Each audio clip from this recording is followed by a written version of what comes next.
Bom, boa noite a todos, né? Mais uma vez, sejam bem-vindos, né, ao webinar Minasfar. Nesta ocasião, né, estamos com o tema de MAVE cerebral, atualizações no diagnóstico e tratamento.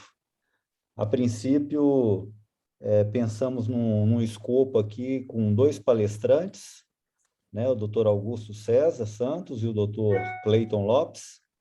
Porém, a gente vai fazer uma alteração aqui na programação de hoje. A gente vai contar hoje com o Dr. Cleiton como nosso moderador, né? Então, Dr. Cleiton, passo a palavra para você, para fazer a introdução aí do Dr. Augusto, para que a gente comece mais esse webinar. Mais uma vez, muito obrigado, né, pelo apoio de vocês e nos ajudar a criar esse conteúdo de relevância para a comunidade médica. Muito obrigado. Boa noite, Humberto. Mais uma vez, obrigado pela oportunidade de trazer nossa equipe para apresentar um pouquinho do que a gente tem feito no dia a dia e falar um pouco sobre MAVE, que eu acho que é uma das patologias neurológicas mais complexas e difíceis de tratamento. É uma doença que envolve múltiplas análises e muitas das vezes, não sei se o Augusto vai chegar a comentar, muitas das vezes, mesmo após um procedimento bem feito, bem executado, com ótimo resultado inicial cirúrgico, o paciente ainda tem grandes riscos no pós-operatório imediato de evoluções desfavoráveis. Então, acho que é uma doença extremamente interessante que vai nos culminar aí uma oportunidade de conhecer os meandros aí dessa análise. Eu acho que nada melhor para essa apresentação aí que o Dr. Augusto, que eu acho que é um cara que na endovascular, um cara que tem um amplo conhecimento, talvez aqui em Minas, um cara que está deslanchando, um cara novo, com 40 anos. O Augusto é neurocirurgião de formação, fez o fellow em neuroradiologia intervencionista e já trabalha com isso, basicamente, após sua formação, não recordo, acho que terminou em 2014 em neuroradiologia, e de lá para cá, com uma ascendência, eu acho que é um dos melhores profissionais que nós temos aqui em Minas para falar sobre MAVE.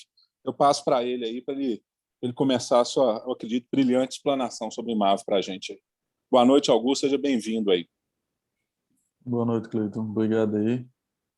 Terminei em 2010, desculpa, 2011, início de 2012.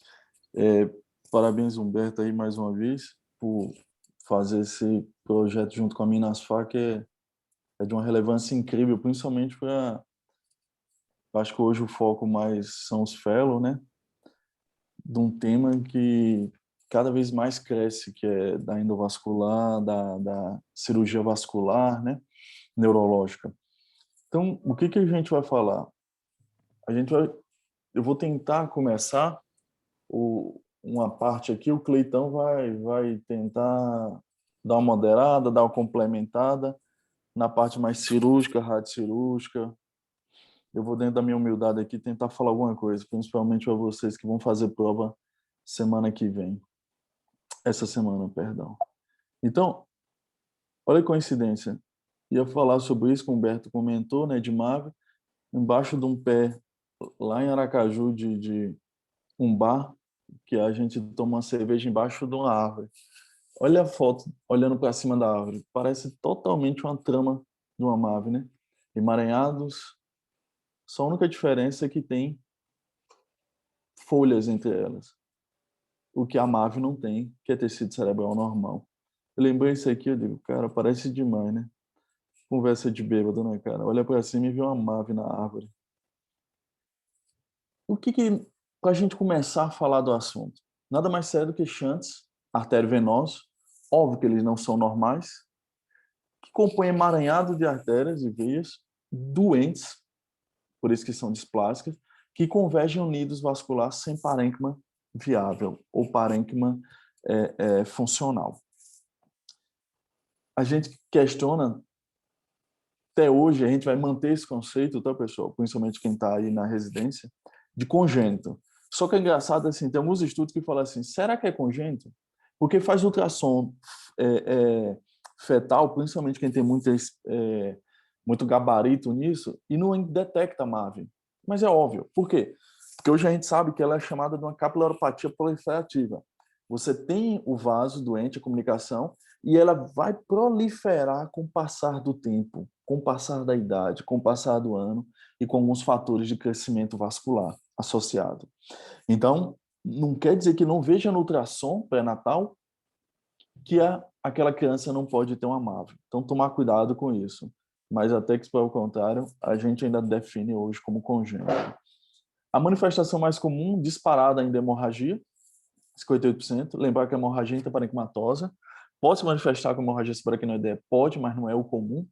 O comum, como ela faz parte de unidos intraparenquimatoso, ela é uma hemorragia intraparenquimatosa, do qual o sinal mais comum, o sintoma é a convulsão, em 34%. Isso que é um dado interessante, até 6,5% a 12,4% vão se manifestar com hemorragias silenciosas. Você vai fazer a ressonância no gradiente eco e ver microhemorragias. Toma cuidado, que muitas vezes vocês fazem a tomografia no paciente tem convulsão com a MAV, vê um sinal hiperdenso, vou mostrar mais na frente, e vocês acham que aquilo ali é um sangramento, e não é. Aquilo ali é um leito vascular dilatado com grande fluxo. Ele se autocontrasta. É a causa número 1 de hemorragia intracerebral em jovens, obviamente, a gente vai ver por quê. E risco de hemorragia baixo, né? Teoricamente 1 a 3%, a maioria dos estudos 2,3% ao ano, mas com a mortalidade de 10%, a morbidade até de 50%. Então, pode dar déficit no paciente. Lembrando que o maior risco se torna em pacientes com MAV rota, então o risco de ressangrar é de 4 a 8%, sendo que o maior risco é no primeiro ano de ruptura. E aí você começa a pesquisar e fala assim, será que isso é congênito, será que isso não é, tal? Aí me vem esse pessoal, publica na revista sueca, esse ano, olha que raiva, só por causa da aula. Eles parecem que fizeram de propósito. Um grupo da Romênia publicou isso aí. E eles provaram que pacientes que têm suscetibilidade genética, traduzindo, telangiectasia hemorrágica hereditária, gematose neonatal difusa, esses pacientes após o nascimento, detectar o MAV, tratar o MAV, e eles vão ter um segundo insulto, que aí pode ser cirrose, doenças inflamatórias, patologias cerebrovasculares, AVC hemorrágico, convulsões, isquêmico, tumor cerebral, moia-moia. E esses pacientes, depois desse insulto, eles vão apresentar uma nova MAV, mesmo depois de ter sido tratada de uma diagnosticada aqui na fase jovem. Então, eles ficaram na dúvida, será que isso é uma MAV nova ou será que não removeu a MAV antiga? Entendeu? Toda, por completo. Então, esse grupo está começando a querer desenhar um papel de MAV de novo, assim como a gente tem da aneurisma cerebral de novo. Apesar que a aneurisma cerebral de novo, a gente já tem essa patologia bem definida. MAV de novo, não. Esses só são, vocês estão vendo aqui, hipóteses, sonhos, talvez devaneios. E o que depende dos fatores de risco numa MAV? Óbvio que para isso eu tenho que saber qual é a arquitetura vascular. Então, o primeiro conceito que a gente aprende é padrão de drenagem venosa profunda. Quanto mais profunda for a drenagem, são menores os leitos vasculares, com maior pressão, com maior propensão à ruptura. Poucas de drenagem ou única, isso é óbvio, vai causar um fluxo arterial grande num vaso único. Local do NIDS, estudos mostram que NIDS infra-amável situada infratentorial, cerebelar, fossa posterior, ela teria um compartimento menor com fluxo aumentado. Então, maior propensão. Tamanho do NIDS, mesmo princípio, um grande fluxo num NIDS pequeno, também é maior risco. Aneurisma associado, principalmente aneurismas incanidais, então podem ter risco até de 60% de ruptura. Aneurismas venosos também, que a gente chama aqui de varizes venosas. E estenose e o refluxo venoso. Óbvio que disparado o maior fator de risco é uma hemorragia prévia. A gente já viu que o risco praticamente dobra, chega a 4,8% no primeiro ano. Então, esse é o principal fator de risco que eu me preocupo. Então, isso é meio que óbvio. A MAV está lá, se eu não vi nenhum fator de risco, eu acompanho. Se eu vi que ela sangrou, acabou. Eu vou ter que tratar, porque ela tem alguma coisa. Como eu vou tratar são outros 500, mas isso eu vou ter que programar. Um exemplo aqui de um caso nosso, um menino novo, por que a gente propôs tratamento? Artéria, nidos, veia. Olha o que ele tinha na veia principal dele, ou única. Uma estenose grave na veia drenagem. Então, esse paciente, a gente sugeriu e inferiu que ele tem um risco maior de ruptura. Os aneurismas. Os aneurismas relacionados à massa são geralmente aneurismas que dividem em 4. A gente tem que ter muita noção. O aneurisma intranidal, o próprio nome já diz, ele fica dentro do nidus, não é o caso aqui. Aneurisma proximal relacionado ao fluxo. Perceba que toda a MAV, ela remodela o fluxo arterial. Olha como esse ramo aqui da cerebral média está todo ectasiado em relação aos ramos que não tem nada a ver com a MAV da cerebral média. Vocês estão vendo ao redor? Ramos temporais, está vendo? E eu tenho um aneurisma relacionado à temporal anterior com aneurisma que a gente chama proximal ao aneurisma proximal e relacionado ao fluxo. Você pode ter nas artérias distais, artérias de passagem, aneurismas também distais relacionados ao fluxo, e podem ter no outro hemisfério ou atrás, nesse caso aqui, aneurismas cerebrais que não tem nada relacionado ao fluxo. Então você vai ter um padrão de 4 tipos de aneurismas, 3 relacionados à malformação e um que não tem nada a ver com a história, que é importante a gente identificar. Ainda continuando em fatores de risco de ruptura, esse grupo publicou no Journal Neuroradiology ano passado quais os fatores de risco para a ruptura precoce de MAV. Eles fizeram um coorte de jovens, de crianças e público adulto.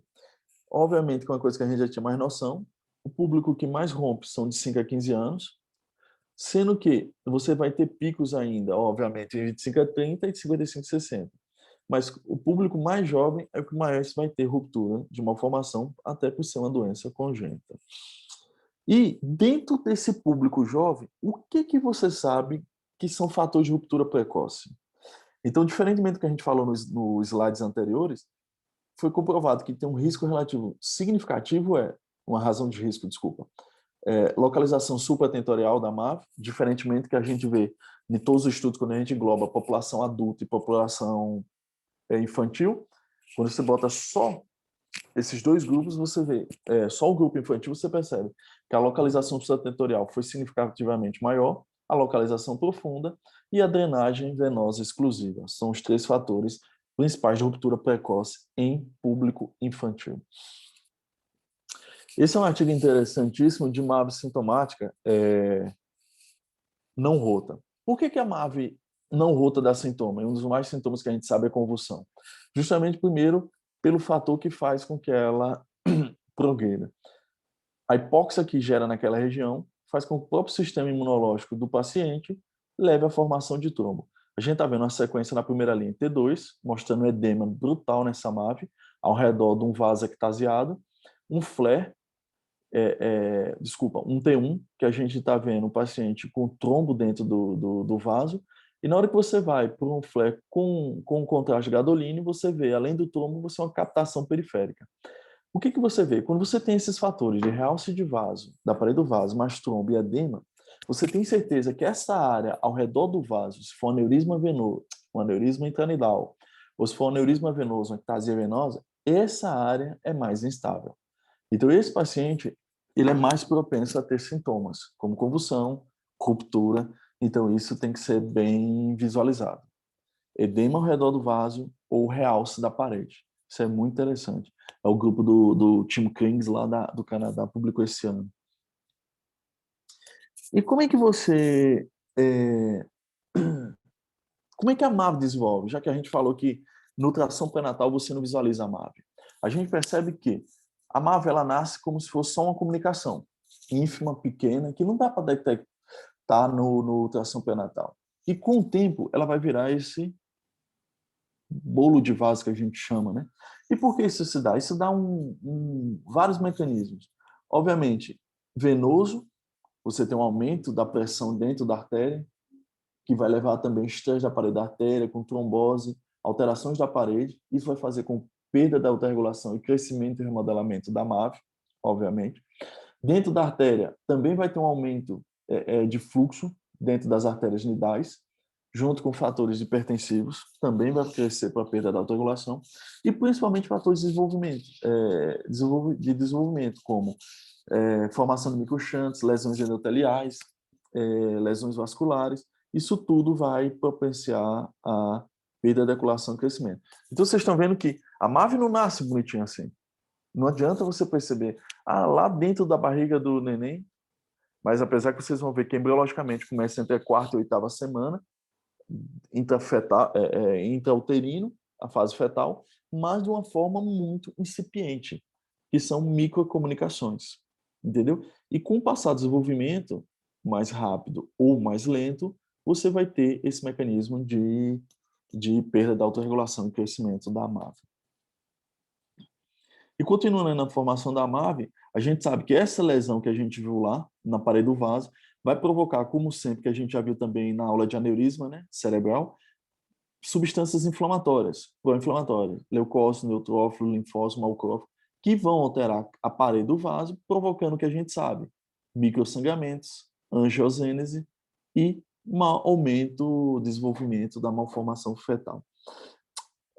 Arteriovenosa, perdão. Então, vocês estão vendo que tudo isso, inclusive aqui vocês estão vendo fator de crescimento vascular, VEGF ou VEGF, isso aí vai provocar essas substâncias, junto com as interleucinas, com o fator de crescimento também tumoral, vão provocar crescimento da MAV. Cascata inflamatória, com fatores de crescimento vascular, tudo desencadeado por lesões vasculares. E essas lesões vasculares, tudo desencadeado por quê? A criança já nasceu com comunicação anormal. Então, em vez de ela ter artéria, arteríola, capilar, vênula, veia, ela passa direto essa comunicação. E esse estresse hemodinâmico vai lesar a parede, vai fazer com que isso se desenvolva.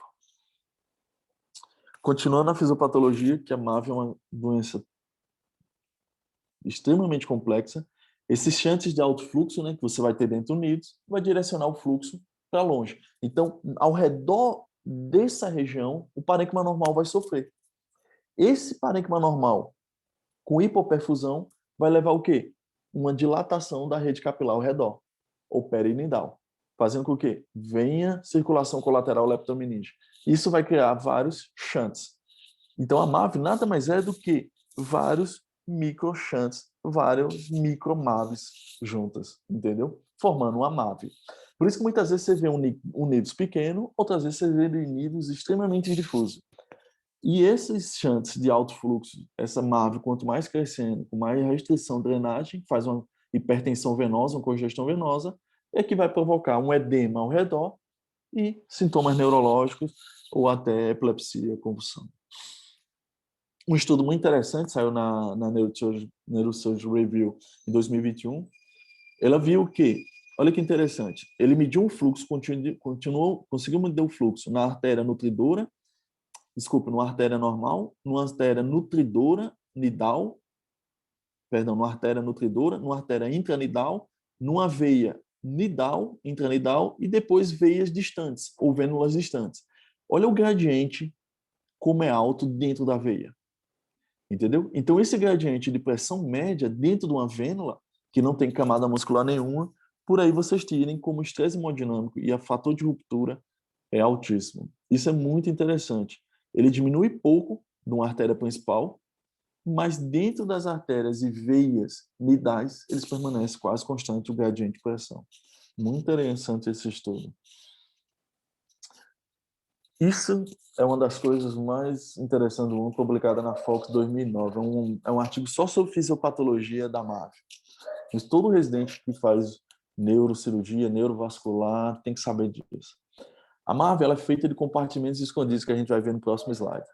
E ela tem dois tipos. Tem uns tipos de crescimento, que elas podem ser por alargamento, dilatações, ou fatores próprios de crescimento verdadeiro que a gente já viu, os fatores de crescimento vascular, tumorais, inflamatórios, pró-inflamatórios, e os pseudos fatores de crescimento, que às vezes a gente não consegue ver angiograficamente, não consegue visualizar, a gente examina errado pela angiografia ou angiorressonância, ou após uma remoção cirúrgica, a gente não acha que removeu e, na verdade, não removeu, e o paciente continua com nidos lá e crescendo. E os tipos de nidos, que isso é extremamente importante. Nós temos os nidos simples, que são aqueles nidos únicos.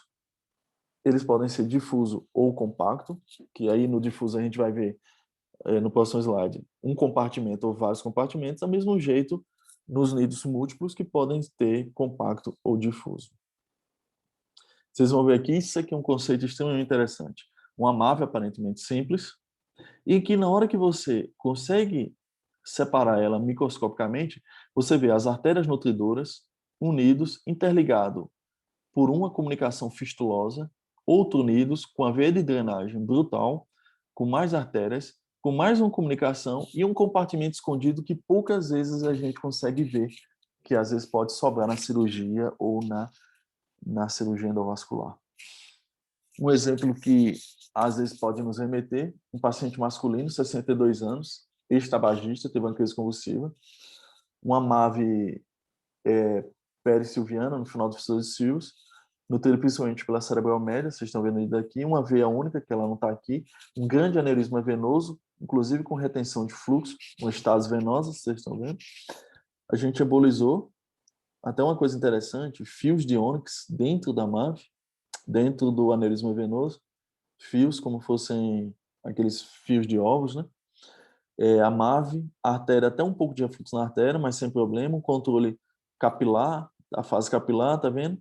Enchendo a veia, uma fase precoce, bastante fechada a MAVE.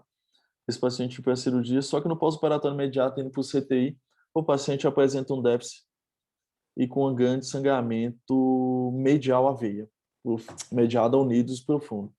E a pergunta é, por quê? Será que fechou a veia de drenagem? Não. A veia de drenagem está aqui, vocês estão vendo aneurisma. A grande veia cortical, muito provavelmente isso deve ser uma LAB, perdão, uma trolar, entendeu? Ou uma veia parietal aumentada, mas para mim é uma trolar, ectasiada, e enchendo a veia. Na hora que você vai ver, reparar, um pouquinho de nídus aqui ainda. Então, muito provavelmente uma MAVE de alto fluxo, que nem a gente viu aqui no início. Eu peço perdão por ter colocado. Uma MAVE com grande fluxo, você está vendo?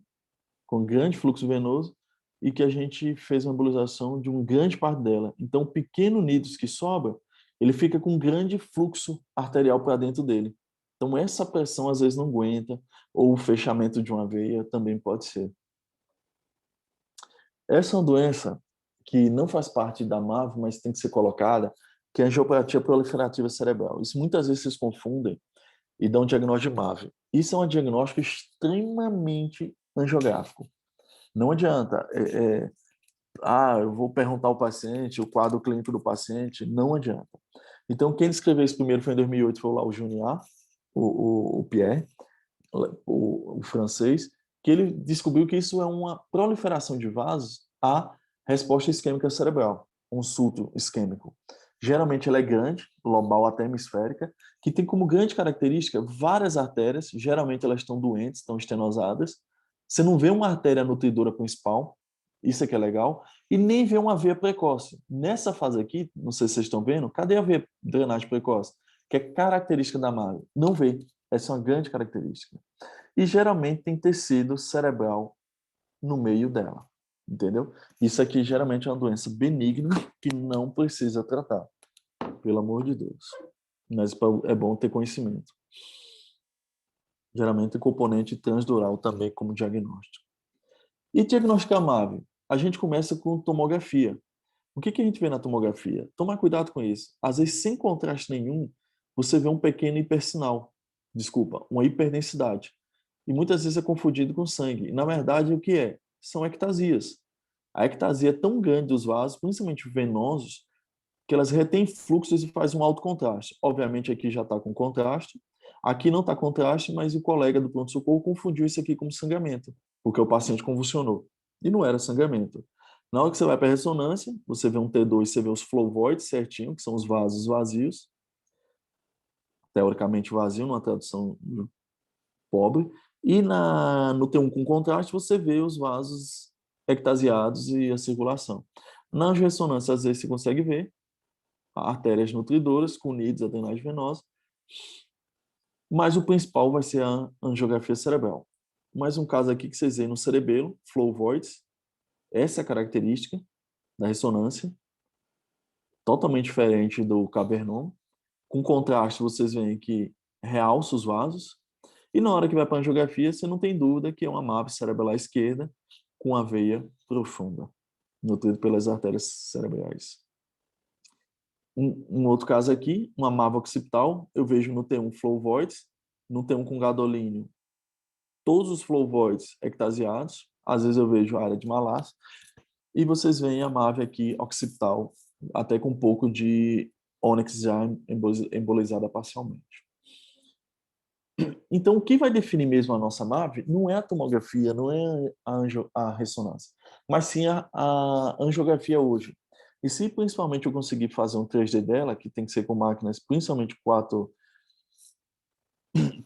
software mais avançados, eu vou ver a arquitetura, que é o principal ver. Os vasos nutridores certinho, quais são os vasos que nutrem, quais são os vasos que estão passando para o tecido bom, eu tenho que tomar cuidado com isso. Quais são as veias de drenagem e para onde ela drena. Isso tudo é importante. E, se é possível, separar exatamente quem quer nidos, quem quer vaso ectasiado ou vaso displásico. Então, o principal vai ser a angiografia cerebral para ajudar. E mesmo dentro da angiografia, a maioria das vezes você injeta dentro da carota cervical, ele não vai me dar noção. O que vai me dar noção vai ser quando você tiver com microcatéter lá super seletivo. Aí sim você vai ter toda a noção de qual vaso está nutrindo, de qual vaso está passando por dentro da MAV, que são os vasos de passagem, que a gente chama, quais são as veias de drenagem, quais são as veias que não fazem parte, que eu preciso tomar muito cuidado. Então, o que eu preciso? Óbvio que a gente pegou uma MAV mais simples aqui para ter noção. O que eu preciso identificar? A artéria nutridora, ou as artérias nutridoras, geralmente elas estão ectasiadas. A veia de drenagem, geralmente ela está ectasiada. E unidos. Isso tem que ser a minha identificação. Aqui ficou fácil porque o unidos é compacto, entendeu? A veia é única e a artéria parece que ela é única, só que com uma subdivisão aqui no giro angular, muito provavelmente, na artéria angular. E essa ficou fácil. Mas nem sempre é fácil assim. As escalas. Existem várias escalas de MAV. Esse artigo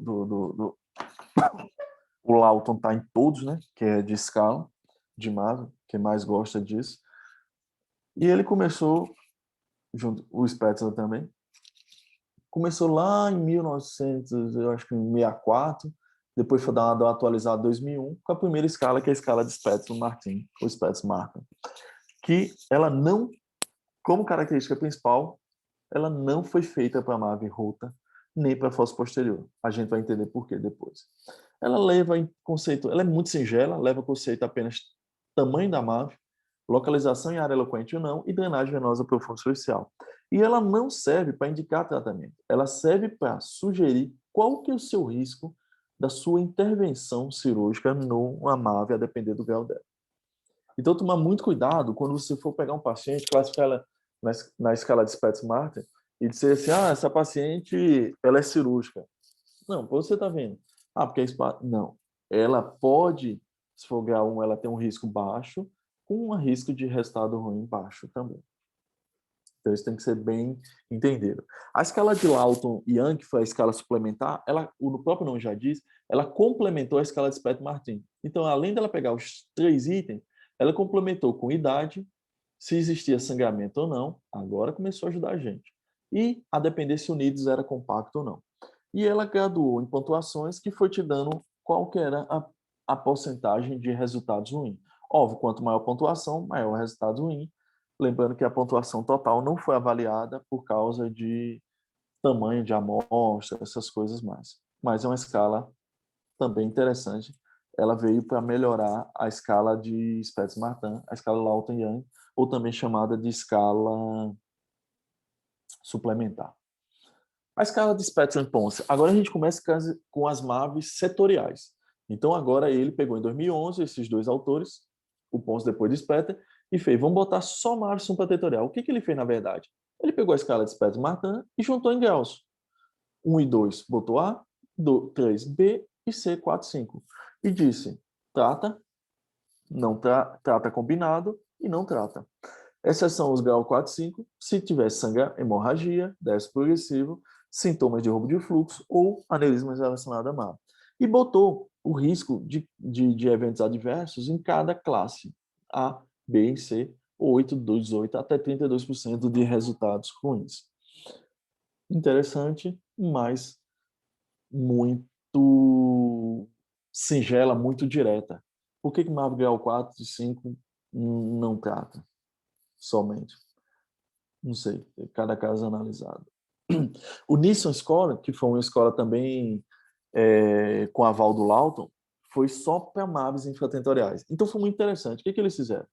Eles pontuaram qual que é o quadro neurológico prévio do paciente, bom ou ruim, teve cirurgia de emergência, drenagem venosa profunda ou idade maior de 60 anos. E pontuou e disse qual que é o risco e qual que é a chance de resultado ruim nesses graus baixo, moderado e alto. Então, esse foi muito interessante para a MAV infratentorial, MAV de fossa posterior, por quê? Porque são MAVs que a gente sabe que tem risco. São MAVs que a gente sabe que tem risco de sangramento, por ser MAVs compartimentais com fluxo é, é, é, mais alto no nidos pequenos, geralmente. Perdão. E veio esse AVI C8 Score, que é para MAV rota. Agora a gente começou a conversar de MAV rota. Quem é que já tinha visto isso? Então ele pegou alguns itens, tamanho da MAV, drenagem venosa, área de eloquência, até aqui Spice Martin, pegou um pouquinho também do Lawton, idade, nidos difusos ou não, escala de Glasgow prévia, volume de hemorragia intracerebral, hemorragia intraventricular, pontuou e avaliou a sensibilidade de um resultado ruim. O que ele percebeu? Que até 9 pontos nessa escala, eu posso considerar que esse paciente vai evoluir, essa MAV vai evoluir, eu posso considerar ela ou não. Acima disso, a sensibilidade dessa escala é ruim, eu não consigo avaliar se vale a pena ou não tratar essa paciente. Traduzindo, essa escala só teoricamente tem valor até 8 pontos. Então, você veio até 8 pontos, é uma escala que acessibilidade e vale a pena tentar com riscos significativos ou não. Acima disso, esquece. Ela não tem fundamento nenhum. É uma escala ainda que falta validação externa. Então, por isso que é pouco conhecida ainda. Esse Fegali, ele publicou na Stroke 2019 uma escala muito, muito interessante, na minha opinião. Ele pegou quase 800 pacientes e o que ele fez? Ele avaliou qual que é a possibilidade de sangrar. E ele botou 5 itens. Se o paciente é raça branca ou não, se drenagem venosa profunda exclusiva, tamanho da MAV pequeno ou grande, drenagem venosa exclusiva ou não, localização, perdão, pessoal, aqui, e se ele tem um ou mais nutridores, artérias nutridoras. Quanto maior a pontuação, maior a possibilidade, 80% da paciente, a probabilidade da paciente evoluir com sangramento. Então foi uma escala muito, muito interessante. Ela ainda falta validação, mas é uma escala muito interessante para quem quiser usar, para saber se seu paciente vai ter chance ou não de romper. A escala de Fegali, publicada na Stroke 2019. Muito interessante. Um N bom, um N muito interessante. Então, esse artigo publicado em 2020, perdão, aceito 2020, publicado só em 2021, ele chegou e fez o seguinte, ele pegou todas as escalas, jogou no bolo e falou, o que a gente pode espremer daí? E ele percebeu que as MAVs cerebrais, se ela é rota, ela vai cair naquele AVI-CH score que a gente viu, que analisa a MAV rota. Mas ainda difícil de avaliar. Então, MAV rota para a gente sabe que tem essa escala, mas que ainda não tem validação externa, a gente sempre tem que tratar. MAV não rota, o que ele pegou? Ele dividiu em infratentorial, que a gente tem a escala de Nisson, que é interessante, e pegou a MAV supratentorial e botou. Ela está perto da diária eloquente? Ela botou esse sistema de graduação do HDVL, ou HDVL, que nada mais é do que o quê? Ele pega a ressonância funcional e vê qual é a distância ou proximidade das áreas eloquentes. Quanto maior for, maior o pior prognóstico do paciente.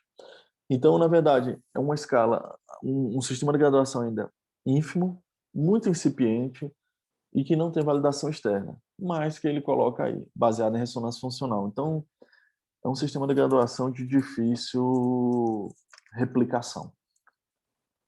E tem a escala de Spätzle-Ponce, né, que a gente viu, ou SCORE, que são para MAVs supratentoriais, que é muito interessante. Se ela não for precisa, se você não for muito clara, você pode usar a escala de suplementar de Lawton, que ajuda. Lawton Young. Mas é mais uma revisão que não ficou muito precisa não, publicada no Neurosurgery Review. E aí, no final, falamos de fator de risco, falamos de incidência de ruptura na fase precoce, falamos e não falamos nada. Trata ou não trata, afinal, a MAV? Então, o que a gente percebeu? A gente percebeu que começamos com a Aruba em 2014, quebrou a gente, né? Aí os neurologistas que tiverem no grupo, peço perdão, mas foi todo mundo, não deixa de ser mentira. Eles pegaram os neurologistas que mais vê esses casos no consultório, pegaram debaixo do braço aí e desceram o pau na gente. Qual que é o grande problema desse estudo? Número pequeno de pacientes, 223, muito, muito, muito pequeno, com MAVs não rotas apenas. Então, era um estudo que era para ser prospectivo, que era para durar 5 anos, durou apenas 33 meses, foi interrompido, entendeu? Numa doença que a gente sabe que pode sangrar a vida toda. E eles compararam pacientes que trataram e pacientes que não trataram, com viés de seleção unidos pequeno e Spetzler-Martin baixo. Não tinha tratamento padronizado, porque eram vários centros, eram 39 centros, distribuídos pela Europa, pelos Estados Unidos, e eles pegaram apenas como resultado o endpoint primário, o AVC ou morte, que favoreceu o tratamento conservador, sendo que teve o triplo de complicações ou o triplo de resultados ruins no endpoint primário a favor da intervenção. E na final da conclusão do estudo interrompido precocemente, 5 vezes mais risco, 5 vezes mais chance de desfecho desfavorável na intervenção. Então, depois de ser Aruba 2014, o paciente que tinha MAV pegou sua MAV e levou para casa. Aí, cara, olha que interessante, imagine, publicar esse artigo com poucos pacientes, 36 pacientes, qualidade de vida no paciente que tem MAV. Publicaram esse ano, coincidentemente. Então, você sabe se você tem MAV e fizeram várias perguntas. Várias perguntas. O que você sente, sabendo que você tem MAV e a gente não vai tratar? Vários pacientes, quase um pouco mais de 40%, começaram a ter dor de cabeça, cefaleia, desconforto, parestesia. Olha que loucura. Eles nunca tiveram, muito provavelmente, os sintomas de ansiedade e que vocês vão ver aqui, que foram quase metade dos pacientes. Então, olha que interessante. O Aruba, ele leva uma patologia para um ponto de vista. Esse, apenas óbvio que isso é um estudo subjetivo, né, de impressões do paciente, mas eu acho que vale a pena a gente considerar também. Não diferentemente do aneurisma, né? O aneurisma, você pega um aneurisma, chega um paciente aneurisma pequeno e fala, velho, o senhor tem um aneurisma que tem a chance tanto de romper. Aí ele realmente muda a qualidade de vida. A MAV, você pode ter um pouco mais de conversa. E aí, muito interessante esse estudo que veio logo depois, no Journal Neurosurgeon. O que eles fizeram? Eles pegaram e fizeram bem assim. Comparou os pacientes que era para entrar no Aruba, elegível para o Aruba, e pegaram todos os estudos. Vamos pegar todos os estudos de MAV tratado, que são elegíveis pelos critérios do Aruba. E vamos comparar. E eles compararam aqui. Primeiro nos endpoints primários. Onde está a taxa do Aruba? Onde está a média da taxa dos outros estudos, das outras meta-análises? Então, melhor resultado no endpoint primário de AVC hemorrágico e... Tá. Vamos pegar só AVCs hemorrágicos, complicações hemorrágicas. Olha onde está o Aruba, na linha superior, e olha onde está a média. E se eu for considerar esse estudo do Kim e colegas, olha como ele está bem mais baixo. Então, para vocês verem como o viés de seleção do Aruba foi bruto. Na hora que você vai considerar a taxa de mortalidade, vamos dar uma chance para o Aruba. Só intervenção. Olha como ele jogou lá em cima a taxa de mortalidade de intervenção no Aruba. Se eu pegar um estudo, uma margem grosseira, não chega perto. E se eu pegar um estado mais uma estimativa mais analisada do grupo que a gente está, desse pool de pacientes que a gente fez, bem mais baixo, bem mais próximo do manejo clínico dos pacientes do Aruba. Então, por aí você já tira como o Aruba foi viciado, foi cheio de viés. Então, existe uma esperança para a gente da neurointervenção? Acho que existe, cara. Da neurointervenção, da cirurgia, da radiocirurgia, existe. Quando eu falo intervenção aqui, eu falo para todo mundo. E aí veio o Thomas. É um estudo que vai sair ainda. Lançaram em 2015 o projeto dele, logo depois, capitaneado aí pelo Jean Raymond.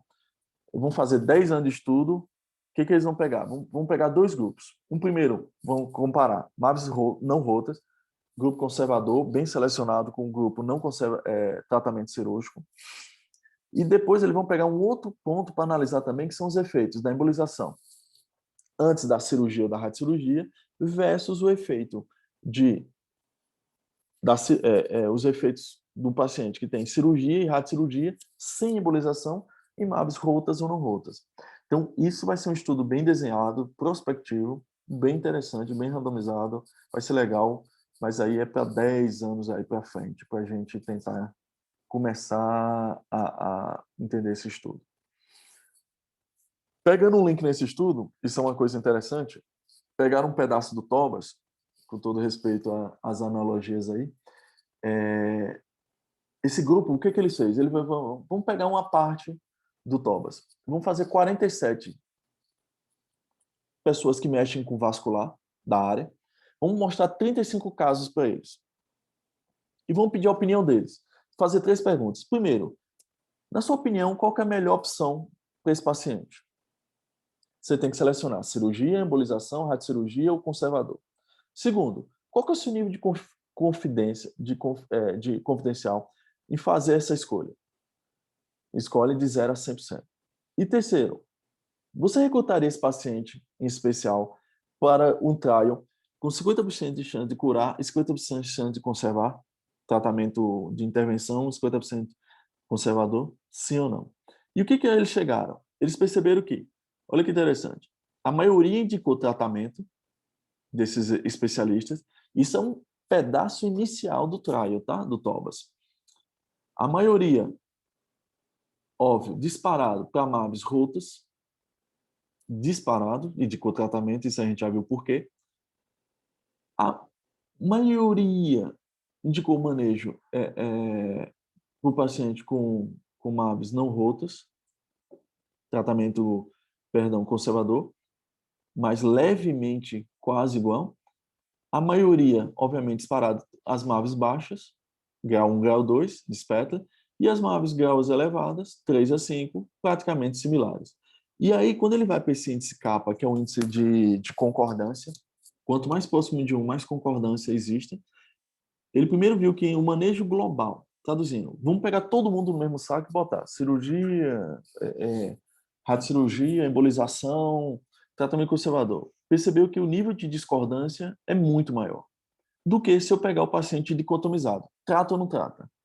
Aí você vê que ele se aproxima, mas mesmo assim, ele não chega a um nível ainda acima de 0,6, um nível de concordância significativa. Então, para vocês verem como os observadores que foram incluídos foram neurologistas na área, neurocirurgiões vasculares, neurointervencionistas, outros observadores que tinham acesso ao sistema lá, o PACS. Mesmo entre eles, que foram um grupo de 30 profissionais, entre eles, 35, 47, desculpa. Mesmo entre eles, eles não conseguiram ter concordância significativa nesse estudo. Para você ver como a MAV é uma doença de difícil concordância de tratar ou não. Mas para quem tem interesse aí, o pessoal da Stroke publicou em 2017 um manejo de MAV, mas que não tem nada muito diferente que a gente está falando, mas para os fellows seja interessante. Então, no tratamento, a gente tem 5 opções: acompanhar, operar, embolizar, radiocirurgia ou tratamento combinado de ambos. A gente vai falar um pouco de embolização rapidamente. Começou em 60, com a tentativa de injetar microesferas dentro da MAV. Microesferas de metacrilato de 2,5 a 4,2 milímetros. Óbvio que deu muita complicação e sem chance. Passamos quase 2 décadas sem nada. Por quê? A MAV ela é uma doença muito longe, distal, de vasos finos que precisam de microcatéter específico. Quando chegou em 80, começaram a lançar, na década de 80, microcatéteres que podiam canular os pedículos com mais delicadeza. E aí viram as embolizações com cola e com partículas de ácido polivilínico. Até que em 90 chegou o agente líquido embolizante Onyx da Medtronic para nos ajudar. E apenas 15 anos depois, o FDA aprova o uso em malformações do Onyx. Que é nada mais do que um copolímero, tá vendo? alcoólico, né? Alcoólico etilvinílico, que ele vai de forma fluida, tá vendo? Entrar nos vasos e com tempo mais ou menos até 2 minutos, solidificar todas as comunicações anômalas. Então, qual que é a diferença? O que você só pode falar assim, por que você não usa cola, que é mais barato? A cola você jogou, acabou. Não tem nem tempo de pensar. Aqui não, vocês têm tempo de injetar um material, vocês estão vendo o polímero, ele vai fluindo, te dá tempo de raciocinar, te dá um leve controle na sua mão. Óbvio que vocês têm algumas densidades, quanto menos denso, mais fluido fica, mas o problema é que demora a fazer plug, demora a solidificar também. Esse é o ruim. Ou o bom, a depender do que você queira usar. Ele é negrito, ele é negro dessa cor, por quê? Por causa do pó de tântalo que dá esse aspecto para a gente conseguir visualizar. Então, qual que é o grande problema da embolização? Uma taxa de cura baixa. A taxa de cura global, 23,5. Quando eu falo global, pessoal, é Mavis Spetler 1, Mavis Spetler 5. Então, com a morbidade 5% e uma mortalidade de 4,3%. Ela vai ter um grande papel nas Mavis grandes de alto fluxo, principalmente para ajudar pré-operatório, ou cirúrgico, ou de radiocirurgia. Mas ela pode também ajudar, aí com todo o cuidado do mundo, em Mavis para diminuir hipertensão venosa ou rolo. Por que eu falo? A MAV, hoje em dia, a gente tem um conceito seguinte, não se emboliza parcialmente. Se vocês viram o exemplo que a gente mostrou, se a gente emboliza uma MAV que tem um fluxo alto parcialmente, o que vai acontecer? E não termina o tratamento dela, todo aquele fluxo, teoricamente, vai ser direcionado para o NIDUS que sobrou. Então, você vai manter o NIDUS menor com o mesmo fluxo, que a gente já viu que tem uma chance maior de sangramento. As taxas de complicação da embolização em torno de 7%, sendo que a hemorragia intraoperatória ou pós-operatória é maior, geralmente por oclusão da veia de drenagem. Outro que pode dar AVC isquêmico, quando você oclui um ramo, uma artéria de passagem. E quando pré-operatória, o risco de 2,5% de déficit neurológico persistente. Um caso interessante, um rapaz, 18 anos, com a MAV rota. Vocês estão vendo a MAV profunda, nutrida principalmente por artérias lentículas estriadas, com um aneurisma nidal aqui, que foi o que sangrou. A gente viu que não dava para cateterizar, então o que a gente fez? Apenas injetou no fonto de sangramento. Vocês estão vendo aqui que a MAV, a artéria, foi embora, um pouquinho também do fluxo superior, que não era nosso intuito, mas principalmente como é uma MAV difícil cateterizar na época a gente não tinha um conceito ainda de MAV por via venosa, a gente acabou fazendo só o ponto de sangramento para diminuir o risco de ressangramento desse paciente. Um rapaz de 47 anos que teve só crise convulsiva, vocês estão vendo um flow void aqui em T2, tem um contraste, a MAV cerebelar nutrida principalmente por AICA e cerebelar superior, um pouquinho também por cerebral posterior, ectasia venosa, com a veia passando aqui embaixo, provavelmente uma veia verniana, uma veia profunda também ectasiada, muito provavelmente uma veia pré-cerebelar. Após a injeção de ônix, uma cura. Então, é possível ter cura? É. Óbvio que quanto menor o grau de Spätzle, Martin, maior a chance de cura. Se você pegar um pool de MAV só grau 1, grau 2, a taxa de cura por embolização chegou a 80%. Então, isso é uma coisa a ser avaliada também. Você tem várias técnicas, então vocês estão vendo aqui a técnica do pressure cook do Chapot, que por via arterial, para que você não tenha refluxo, ele coloca 2 microcatéter, a gente coloca um pouquinho de mola, fecha com cola, ou com cola, ou com, que nem o Abud gosta, com ônix, faz um plug, também ajuda a diminuir refluxo. Um artigo que a gente tem que considerar com calma, que é desse grupo aqui em inglês, foi publicado ano passado, e essa ideia de operar MAV, emboliza de manhã e opera no mesmo dia. É bom porque você diminui, se você opera e fecha uma veia, a chance de sangrar é alta, que a gente já viu. Então você já vai tirar o que sobrou rapidamente na microcirurgia. O grande problema é que você emboliza de manhã, vai para uma microcirurgia à tarde, que pode durar a noite toda. Então isso pode ser um fator ruim muito grande. Um estudo pequeno com 19 pacientes, com baixo risco, não teve nenhuma morte, mas um só paciente sangrou. Não sei, mas isso é para considerar. Esse aqui já foi interessante. Esse grupo da Turquia, o que ele fez? Ele comparou MAVs que foram ressecadas com embolização e sem embolização, 60 MAVs. E o que eles perceberam significativamente? Que 3 itens valia a pena embolizar antes. O tempo cirúrgico diminui significativamente, o tempo de internação também, e a taxa de cura aumenta também significativamente estatística. Então, embolização definitivamente é, em mãos confiáveis, é bom pré-operatório. Então, paciente masculino, 31 anos, uma MAV no final da fissura de Silves, nutrida por ramos cerebrais médios, quando uma veia cortical, estenose, a gente embolizou, vocês viram que sobe um pouco de nidos aqui, o aspecto inicial pré-embolização, pós-embolização razoável, foi levado para a cirurgia de MAV, com 2 horas apenas, o controle da MAV zerado, o paciente hoje em dia está zerado e já voltou a trabalhar normal. E agora com o Charbel e com o Chapot, desenvolvendo a técnica por via venosa, ajudou ainda mais a curar MAVs por via venosa, ou a curar MAV por via endovascular. Mas 3 critérios são primordiais para a MAV ser tratada por via endovascular.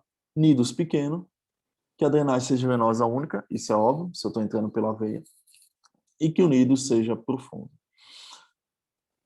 Só que melhorando a técnica do Charbel, o Chapot fez que, mesmo eu tratando pela veia, eu tenho que ter, não sei se vocês estão vendo aqui, um microcatéter na artéria, óbvio, para eu fazer série.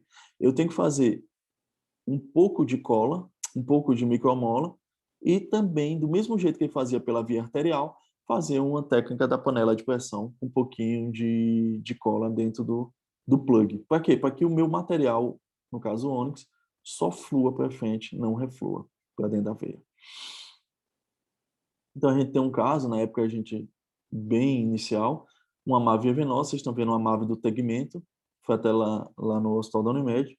Vocês estão vendo aqui uma drenagem para o seio reto, uma estenose na veia de drenagem.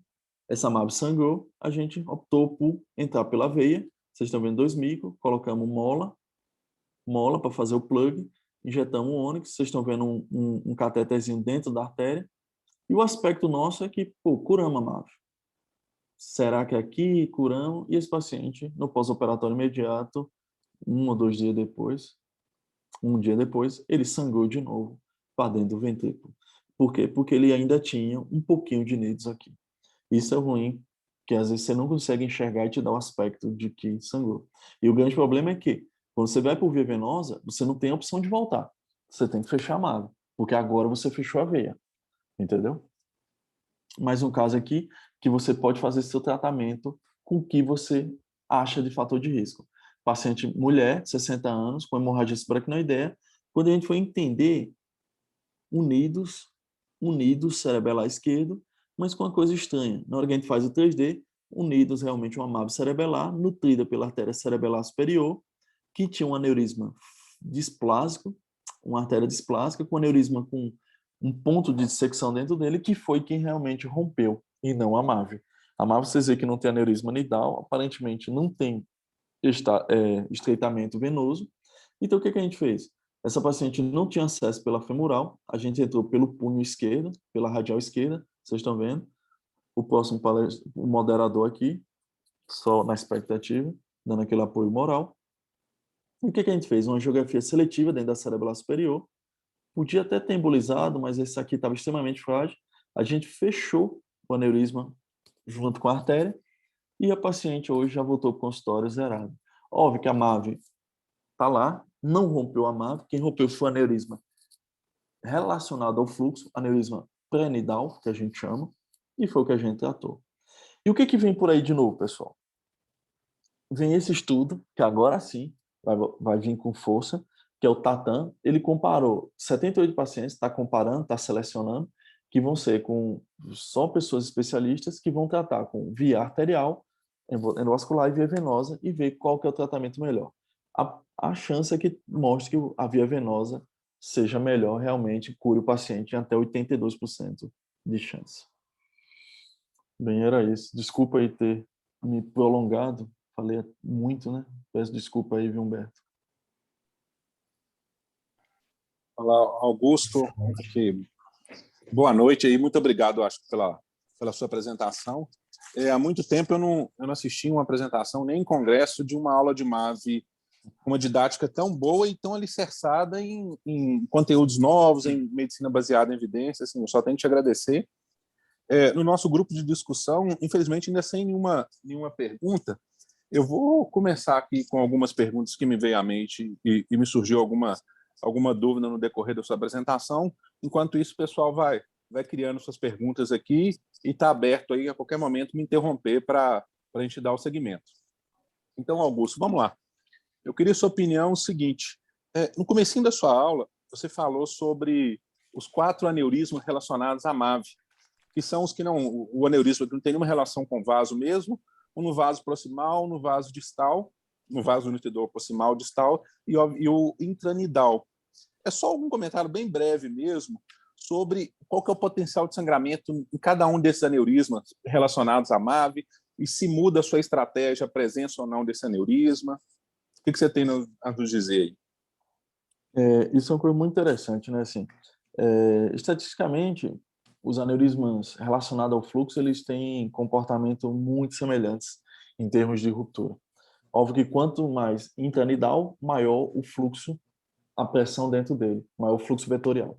O que a gente sabe é o seguinte, o aneurisma relacionado ao fluxo, por exemplo, pós-nidal ou pré-nidal, vamos chamar assim, para ficar mais fácil, eles, quando você trata a MAVE que está fazendo um fator aspirativo, aquele aneurisma pré e pós-nidal, ele vai ser remodelado. Muitas das vezes, o vaso remodela e esse aneurisma remodela também. A não ser que seja um aneurisma grande, que rompeu, que no caso do último caso que eu mostrei, aquele aneurisma cerebelosa, ou cerebelar superior, ele, além de ser displástico, o aneurisma, foi ele que rompeu. Então, isso você não tinha dúvida que tinha que tratar. Entendeu? Não foi a MAVE.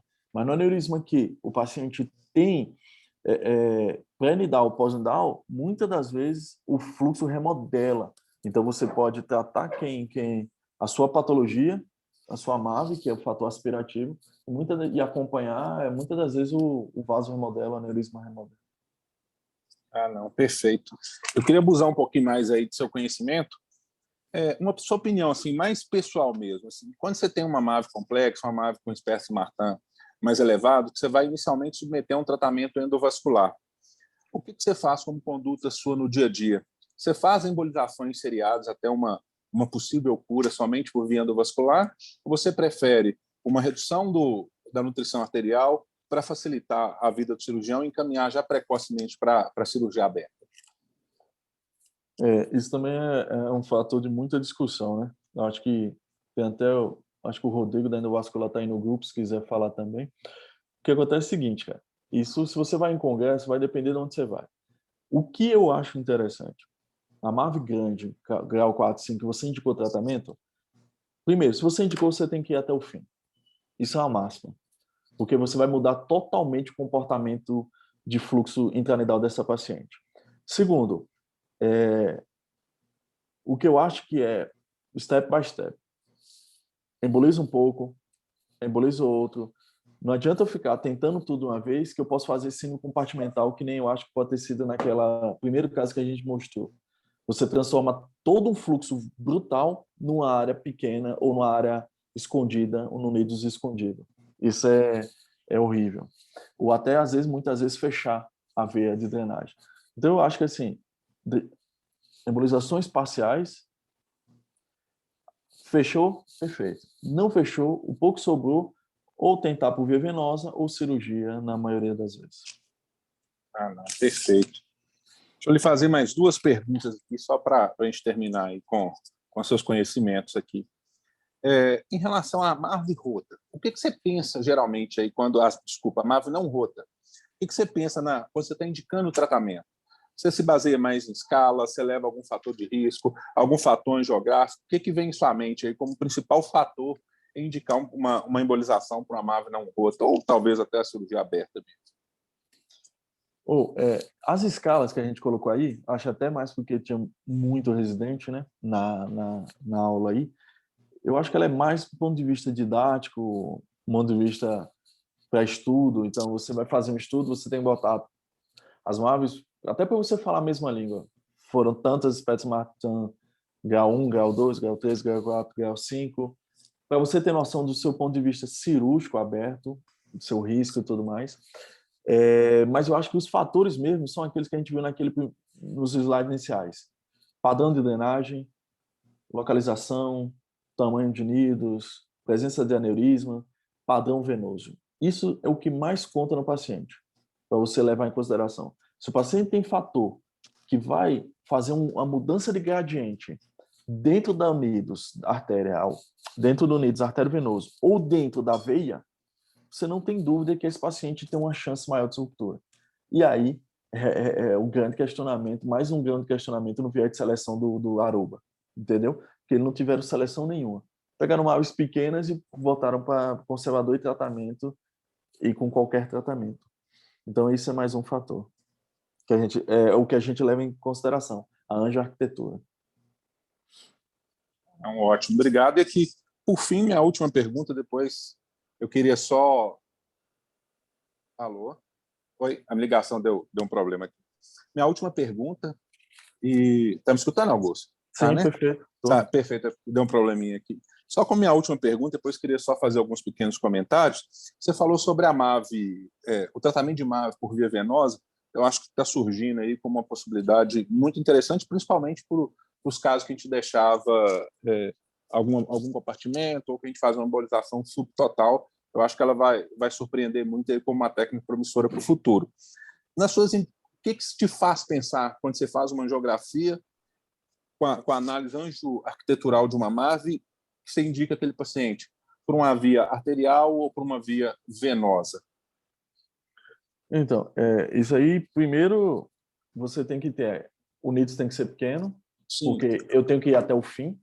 Segundo, as artérias nutridoras têm que ser finas e de difícil cateterização, então por isso que são geralmente profundas, são artérias lentículo-estriadas, geralmente artérias tálamo-geniculadas, tálamo-perfurantes, desculpa, entendeu?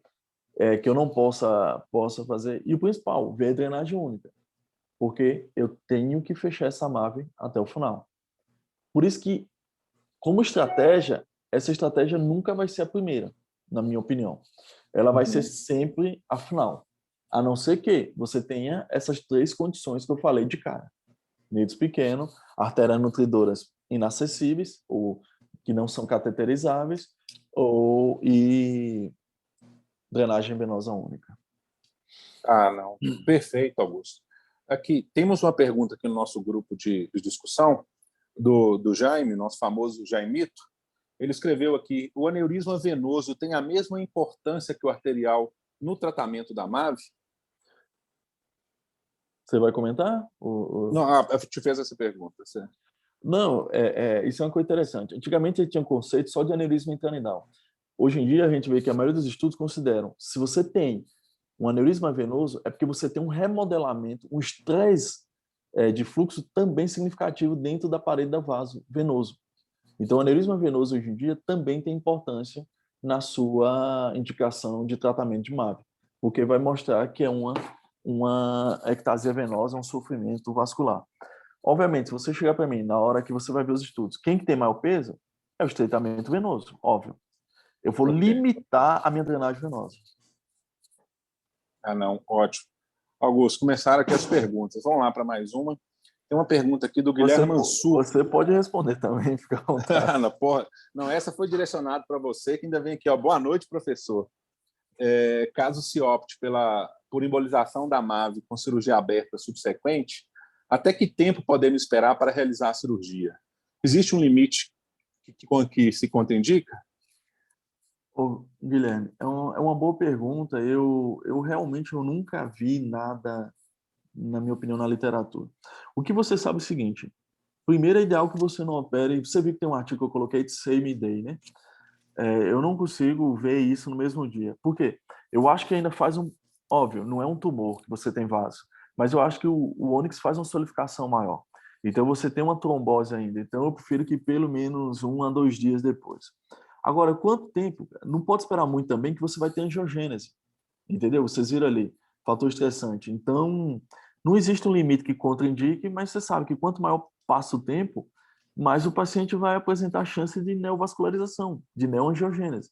Então, acima de um mês eu já não indico, mas eu já acho que não é um limite, talvez que já comece a MAVE a remodelar novamente. Mas não tem um limite preciso não, de contraindicação nem nada. Não. Aqui, perfeito. Guilherme, não é o escopo da sua pergunta, mas assim, só para acrescentar mesmo, uma discussão que se faz muito, talvez Augusto também me ajude, sobre o tempo ideal em se operar um paciente com MAVE rota. É um tema também extremamente controverso. O que se tem basicamente na literatura, tem um artigo extremamente interessante, depois eu posso até disponibilizar, que é da equipe de Dallas. Eles criam basicamente uma MAVE rota. Se operar na urgência, se ela tem um hematoma grande, com efeito compressivo e com o rebaixamento do paciente do sensório seja única e exclusivamente atribuído a esse hematoma. Então, se indicaria, nesse caso, talvez uma cirurgia de emergência, e olha que ainda, na maioria dos casos, eles indicam ainda que se faça só uma descompressiva e não mexa na MAVE, porque eles falam que você tem um aumento de sangramento, você tem uma dificuldade imensa de visualização dos vasos no NUP2 e com resultado no pós-operatório muito pior. Então, o que eles têm feito habitualmente? Aguardando 4 semanas, eles fizeram um estudo mostrando que esse acréscimo de tempo não aumenta muito a sua taxa de complicação, ficando em torno de pouco inferior a 1%. Então, assim, essa discussão de tempo é muito interessante. Então, o que eles acabam fazendo, principalmente para a MAVE rota, aguardando um período aí de 4 semanas para a execução da cirurgia por via aberta. Perfeito, Guilherme. Não sei se nós conseguimos responder a sua pergunta. E, Augusto, um comentário. Você falou sobre o trabalho que avaliou a qualidade de vida desses pacientes com MAVE não rota e que são em tratamento conservador. E falando do grau de ansiedade e tudo. E o que você tem visto ali, um artigo tão recente mostrando que isso não se cabe só a MAVE, né? Todas as doenças do ponto de vista neurológico, aneurisma, tumor, todos esses pacientes que se encaixam num padrão não operativo, um tratamento conservador, eles têm uma elevada taxa de ansiedade e depressão, e que hoje a maioria dos critérios nossas escalas de tratamento tem se adaptado e colocado esse critério tanto de ansiedade como um fator indicativo no nosso ponto de decisão cirúrgica, né? Sim.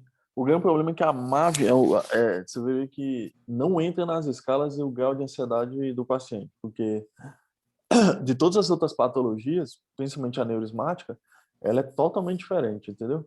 A MAVE. Então, mas com componente que a gente já está vendo, aneurisma inflamatório, que tem a ver, né? A gente vai ver que tudo para frente vai ser componente inflamatório associado. Sim, sim.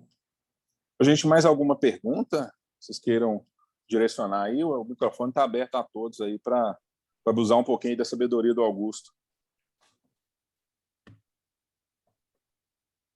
Humberto, alguma pergunta? Na verdade, eu quero agradecer, né? Acho que foi muito rico aí a aula ministrada pelo Dr. Augusto, né? Parabéns, Dr. Augusto, pela atualização, né? Muitos estudos aí bem recentes, né? Que você colocou à disposição de todos, né? Dr. Cleiton também, muito obrigado aí por ter moderado, né? Esse webinar de hoje. Obrigado. Eu vou tomar a liberdade aqui de compartilhar nossos canais de comunicação, né, da Minasfar. Queria agradecer a presença aí de toda a audiência, né, e convidar a todos que nos sigam, né, no Instagram. Esse webinar, assim como outros que nós já realizamos, estão lá disponíveis no nosso canal do YouTube, tá aí o endereço, só se inscrever lá, né, quando estiver buscando uma atualização lá, tem muita coisa bacana, como essa aula de hoje. Se não tivermos mais nenhuma pergunta, podemos encerrar.